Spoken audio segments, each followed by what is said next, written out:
ইরাকের ব্যাবিলন শহরের উর নামক গ্রামে ইব্রাহিম আলাইহিস সালাম জন্মগ্রহণ করেন। তিনি যে কুরবানি করেছিলেন সেই কুরবানি আমাদের কুরবানি, যদিও কুরবানি আদম আলাইহিস সালাম থেকেই চালু রয়েছে। আদম আলাইহিস সালামের এক ছেলে এক মেয়ে একসাথে জন্ম নিত। আগের ছেলে পরের মেয়ে, পরের ছেলে আগের মেয়ে, এইভাবে তিনি বিবাহ দিতেন। কাবিলের সাথে জন্ম নিয়েছিল ইকলিমা, আর হাবিলের সাথে জন্ম নিয়েছিল লিওয়াজা। ইকলিমা দেখতে বেশি সুন্দরী ছিল লিওয়াজার চেয়ে। সময় আসলে আদম আলাইহিস সালাম তার নীতি অনুযায়ী বিবাহের প্রস্তাব পেশ করেন। তাতে কাবিল প্রস্তাব প্রত্যাখ্যান করে। কাবিল বলে, আমার সাথে যে মেয়ে জন্ম নিয়েছে আমি তাকে বিবাহ করব। পরিস্থিতি দেখে আদম আলাইহিস সালাম বললেন, তাহলে তোমরা দুইজন আল্লাহর দরবারে কুরবানি পেশ করো। যার কুরবানি কবুল হবে সেই ইকলিমাকে বিবাহ করবে। সেই সময়ের কুরবানি কবুলের পদ্ধতি ছিল আকাশ থেকে আগুন এসে জ্বলে যাবে। যদি আকাশ থেকে আগুন এসে জ্বলে যায় তাহলে বুঝতে হবে কুরবানি কবুল হয়েছে, আর যদি না জ্বলে তাহলে বুঝতে হবে কুরবানি কবুল হয়নি।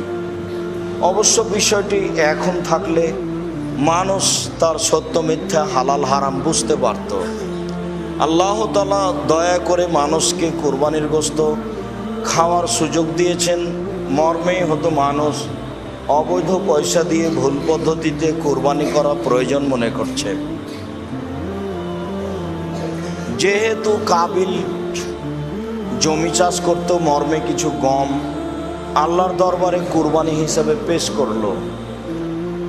হাবিল ছাগল, মেষ, ভেড়া লালন পালন করত, মর্মে একটি দুম্বা আল্লাহর দরবারে কুরবানি হিসেবে পেশ করলো। আকাশ থেকে আগুন এসে দুম্বা চলে গেল, গমগুলি থেকে গেল। এতে কাবিলের ক্ষোভ বেশি হয়ে গেল।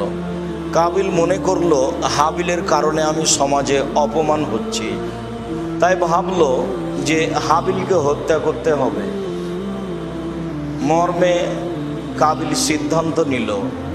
এই কথা আল্লাহ তাআলা সূরা মায়েদায় উল্লেখ করেছেন। আল্লাহ তাআলা বলেন, ঈদ কাররাবা কুরবানান ফাতুকুব্বিলা মিন আহাদিহিমা ওয়া লাম ইতাকাব্বাল মিনাল আখার।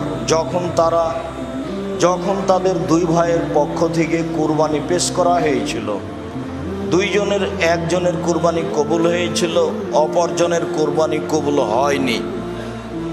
যার কুরবানি কবুল হয়নি সে বলেছিল, আমি তোমাকে হত্যা করব। তখন হাবিল বলেছিল, তুমি হত্যা করো, আমি তোমাকে হত্যা করব না, তোমার উপরে আমি হাত উঠাবো না। যেহেতু সমাজে বদনাম ছড়িয়ে গেল, কাবিল ভালো মানুষ নয়, তাই তার কুরবানি কবুল হয়নি। সে লজ্জা ঢাকতে গিয়ে এক পর্যায়ে সে হাবিলকে হত্যা করলো। আসলে বিবাহ করতে পারেনি, সেই কারণে হাবিলকে হত্যা করেছে, ইতিহাস ঠিক নয়। বরং কুরবানি কবুল হলো না তার, মর্মে লজ্জা ঢাকতে গিয়ে কাবিল হাবিলকে হত্যা করেছে, এ কথাই ঠিক। লাশ পড়ে আছে। কাবিল হাবিলকে কি করবে তা বুঝতে পারে না। দুটি কাক আসলো, মারামারি করলো, তাতে একটি কাক মারা গেল। জীবিত কাকটি মরে যাওয়া কাককে গর্ত খুঁড়ে মাটিতে পুঁতে দিল। কাবিল বুঝতে পারলো হাবিলকে কি করতে হবে। লজ্জিত হয়ে গর্ত খুঁড়ে মাটিতে হাবিলকে পুঁতে দিল।